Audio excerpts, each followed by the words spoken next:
बात होती है दो देशों की कहानी से, बेल्जियम और श्रीलंका से। तो सबसे पहले शुरुआत करते हैं बेल्जियम की स्टोरी से। तो ये है बेल्जियम। बेल्जियम एक यूरोप का छोटा सा देश है।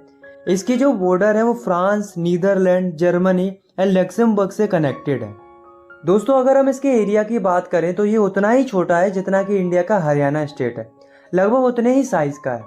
और अगर हम पॉपुलेशन की बात करें तो बेल्जियम में लगभग 1 करोड़ लोग रहते हैं। अब आप इस मैप को देखो, ये जो ऊपर का एरिया है वो है फ्लामिश रीजन। इसमें 59% लोग रहते थे जो कि डच भाषा बोलते थे। और ये जो नीचे का रीजन है वो है वलोनिया रीजन, जिसमें 40% लोग रहते थे जो कि फ्रांस लैंग्वेज बोलते थे। और जो बचे हुए 1% लोग थे वो जर्मन लैंग्वेज बोलते थे। अब आप जो छोटा सा एरिया देख रहे हो वो है ब्रुसेल, जो कि बेल्जियम की कैपिटल है। इसमें कंडीशन अलग थी। इसमें क्या था कि जो 80% लोग थे वो फ्रांस लैंग्वेज बोलते थे और जो 20% लोग थे वो डच लैंग्वेज बोलते थे। तो यहाँ से हमें क्या पता चला कि जो कंट्री थी उसमें मेजॉरिटी डच स्पीकिंग लोगों की ज़्यादा थी और जो कैपिटल थी उसमें मेजॉरिटी फ्रांस स्पीकिंग लोगों की ज़्यादा थी, मतलब उल्टा था। अब हुआ क्या कि इन दोनों कम्युनिटीज़ के बीच में बहुत ज़्यादा टेंशन बढ़ने लगा। अब टेंशन क्यों बढ़ने लगा, इसके दो कारण थे। पहला कि जो फ्रांस स्पीकिंग कम्युनिटी थी वो रिलेटिवली ज़्यादा रिच और पावरफुल थी डच स्पीकिंग कम्युनिटी से, जिस वजह से France speaking community Dutch speaking community को सप्रेस कर रही थी। दूसरा कि जो डच स्पीकिंग कम्युनिटी थी उसको इकोनॉमिकल डेवलपमेंट एंड एजुकेशन का लाभ बहुत देरी से मिलता था।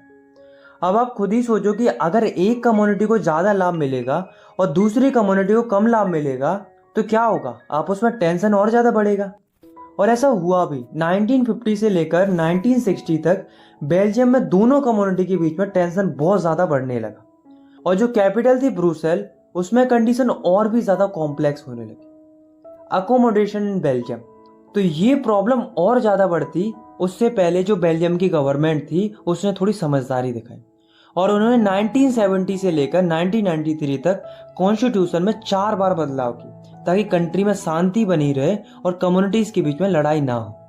तो इसके लिए कॉन्स्टिट्यूशन में कई सारे बदलाव होते हैं। क्या क्या बदलाव होते हैं, चलिए जानते हैं। तो पहला चीज ये होता है कि जो सेंट्रल गवर्नमेंट होगी उसमें डच और फ्रांस स्पीकिंग लोगों के इक्वल नंबर ऑफ मिनिस्टर होंगे।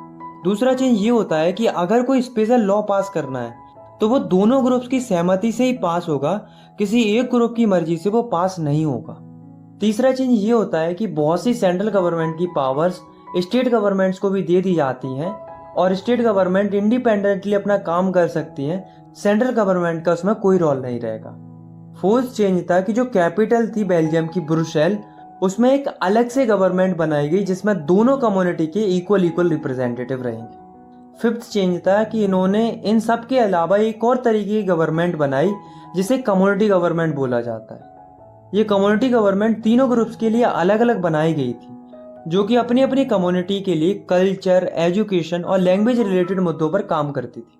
तो बेसिकली अगर हम सिंपल तरीके से देखें तो बेल्जियम में 3 तरीके की गवर्नमेंट फॉर्म होती है, सेंट्रल गवर्नमेंट, स्टेट गवर्नमेंट और कम्युनिटी गवर्नमेंट। तो ये जो मॉडल था गवर्नमेंट का वो थोड़ा कॉम्प्लेक्स था, पर वो इतना अच्छा था कि इसके बाद बेल्जियम के अंदर जो दोनों कम्युनिटी थी उनके बीच में शांति बनी रहती है और सारे लोग खुशी खुशी रहने लगते हैं।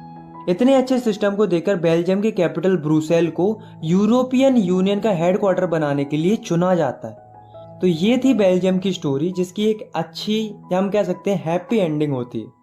इसी से रिलेटेड एक दूसरी कहानी है जो कि है श्रीलंका की। तो ये है श्रीलंका। ये एक आइलैंड नेशन है जो कि चारों तरफ से पानी से घिरा हुआ है। अगर हम इसकी पॉपुलेशन की बात करें तो इसमें लगभग 2 करोड़ लोग रहते हैं। हाँ, लगभग उतने ही जितनी हरियाणा की पॉपुलेशन है। श्रीलंका की कैपिटल है कोलंबो। अब हम देखते हैं इतने कंपोजिशन ऑफ श्रीलंका, मतलब श्रीलंका में किस किस तरह के लोग रहते हैं। तो 74% जो लोग हैं वो सिन्हालाज स्पीकर्स हैं, मतलब जो सिन्हालाज लैंग्वेज बोलते हैं।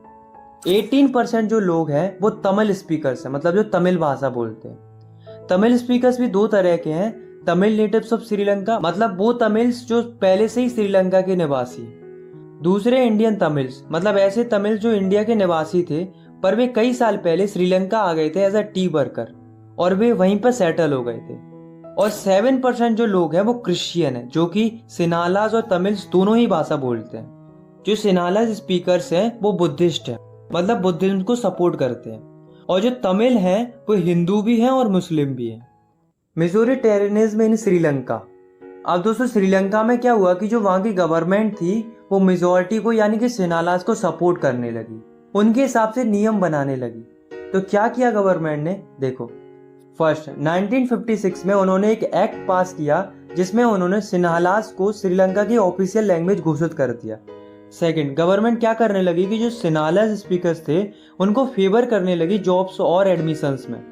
मतलब अगर दो कैंडिडेट ने सेम जॉब के लिए अप्लाई किया है तो उसमें से जो सिनालास वाला होगा उसको वो जॉब मिल जाएगी, तमिल वाले को नहीं मिलेगी। तो देख रहे हो डिस्क्रिमिनेशन होने लगा था। थर्ड, जो श्रीलंका की गवर्नमेंट थी वो धर्म के आधार पर भी भेदभाव करने लगी थी। श्रीलंकन गवर्नमेंट ने ऐसे कई सारे नियम बना दिए थे जो बुद्धिज्म को सपोर्ट करते थे और बुद्धिज्म को बढ़ावा देते थे, बाकी रिलीजन्स को इग्नोर किया जा रहा था। तो ये तीनों पॉइंट्स को देखने के बाद हमें ये तो पता चल गया कि श्रीलंका में गवर्नमेंट सिनालास को सपोर्ट कर रही थी, उनकी लैंग्वेज, कल्चर, रिलीजन सबको प्रमोट किया जा रहा था। वहीं दूसरी ओर तमिल्स के साथ डिस्क्रिमिनेशन हो रहा था, उन्हें इग्नोर किया जा रहा था। तमिल्स को ये लगने लगा था कि जो गवर्नमेंट है और जो मेजर पार्टीज हैं वे उनकी लैंग्वेज, कल्चर और रिलीजन्स की बिल्कुल भी परवाह नहीं कर रही हैं, और उनको तो ये भी लगने लगा था कि जो गवर्नमेंट है वो उनके फंडामेंटल राइट्स के साथ भी खिलवाड़ कर रही है, जैसे कि राइट टू इक्वालिटी, क्योंकि उन्हें सोसाइटी में बराबरी का अधिकार नहीं मिल रहा था। तो जो ये तमिल लोग थे उनको लगा कि अब गवर्नमेंट तो कुछ करेगी नहीं, इसलिए उन्हें खुद से स्टेप लेने शुरू कर दिए। तमिल्स ने क्या किया कि उन्होंने अपनी पॉलिटिकल पार्टीज बनाई और डिमांड करना शुरू कर दिया। इनकी पहली डिमांड थी कि तमिल लैंग्वेज को भी ऑफिशियल लैंग्वेज डिक्लेयर कर दिया जाए। दूसरी डिमांड थी कि उनके रीजन में सेपरेट गवर्नमेंट बना दी जाए। तीसरी डिमांड थी कि तमिल लोगों को भी इक्वल अपॉर्चुनिटीज मिलनी चाहिए जैसा कि सिनालास को मिलती है। लेकिन दोस्तों जो गवर्नमेंट थी उसने इनकी डिमांड्स नहीं मानी, बल्कि तमिल्स की डिमांड को इग्नोर किया। तो तमिल्स ने कहा कि अगर आप हमारी ये डिमांड्स पूरी नहीं कर रहे हो तो कम से कम हमारे लिए एक सेपरेट कंट्री ही बना दो नॉर्थ एंड ईस्टर्न पार्ट में, जिससे हम वहां पर खुशी खुशी रह सके। लेकिन गवर्नमेंट ने इसके लिए भी मना कर दिया। इस बात से जो तमिल्स थे उनको बहुत ज्यादा गुस्सा आ गया, जिस वजह से ये दोनों कम्युनिटी आपस में लड़ने लगती हैं और कंट्री में स्टार्ट हो जाता है सिविल वॉर, जिस वजह से कई हजारों लोगों की मौत हो जाती है और कई सारे लोगों को देश छोड़कर जाना पड़ता है। इस सिविल वॉर की वजह से श्रीलंका में काफी ज्यादा social, economical and cultural loss होता है। तो ये थी श्रीलंका की स्टोरी जिसकी बहुत ही बेकार एंडिंग होती है। तो दोस्तों अभी तक हमने दो स्टोरी सुनी, एक थी बेल्जियम की स्टोरी और दूसरी थी श्रीलंका की स्टोरी। दोनों ही देशों की स्टोरी लगभग सिमिलर थी, लेकिन ऐसा क्या हुआ कि एक देश खुशी खुशी रहने लगा, वहीं दूसरे देश में सिविल वॉर हो गया। तो इसका एक ही आंसर है जो कि है पावर शेयरिंग। बेल्जियम में क्या हुआ कि वहां पर दोनों कम्युनिटीज के बीच में पावर शेयर की, जिस वजह से वहां पर कोई भी लड़ाई देखने को नहीं मिली। वहीं दूसरी ओर श्रीलंका में पावर शेयरिंग नहीं होती है, जिस वजह से वहां पर सिविल वॉर देखने को मिलता है। तो यहाँ से हमें पता चलता है कि पावर शेयरिंग करना अच्छा है। अब क्वेश्चन ये अराइज होता है कि पावर शेयरिंग करना क्यों अच्छा है, why power sharing is desirable. तो इसके दो रीजन है, prudential reason and moral reason. तो प्रूडेंशियल रीजन है power sharing is good because it's help to reduce the possibilities of conflicts between social groups. मतलब पावर शेयरिंग करना अच्छा है क्योंकि उससे सोशल ग्रुप्स के बीच में लड़ाई या कॉन्फ्लिक्ट्स होने का खतरा टल जाता है, जिससे सोसाइटी में स्टेबिलिटी बनी रहती है, जैसा कि आपको इन दोनों एग्जाम्पल से भी पता चल चुका हो। इसका मोरल रीजन है power sharing is the spirit of democracy. मतलब पावर शेयरिंग बेस है डेमोक्रेसी का। मतलब डेमोक्रेसी सही ढंग से तभी चलेगी जब डेमोक्रेसी में पावर शेयरिंग होगी। इनफैक्ट जितनी ज्यादा पावर शेयरिंग होगी गवर्नमेंट भी उतनी ही अच्छे तरीके से काम करेगी, डिस्ट्रीब्यूट की जाती है। जैसा कि आपने बेल्जियम वाले केस में भी देखा था कि जो कम्युनिटी गवर्नमेंट जो फॉर्म होती है वहां पर, वो भी इसी का एग्जाम्पल थी। सिमिलरली इंडिया में भी जो रिजर्वेशन का सिस्टम चलता है वो भी इसी का कंसेप्ट है। आपने देखा होगा कि इंडिया के अंदर वीकर सेक्शन को, जैसे कि SC, ST, OBC, इनको रिजर्वेशन मिलता है कॉन्स्टिट्यूएंसी के अंदर, जैसा कि हमने 9th क्लास में भी पढ़ा था। तो ये जो पावर शेयर की जाती है अलग अलग सोशल ग्रुप्स के बीच में, इसी को बोला जाता है power sharing among different social groups.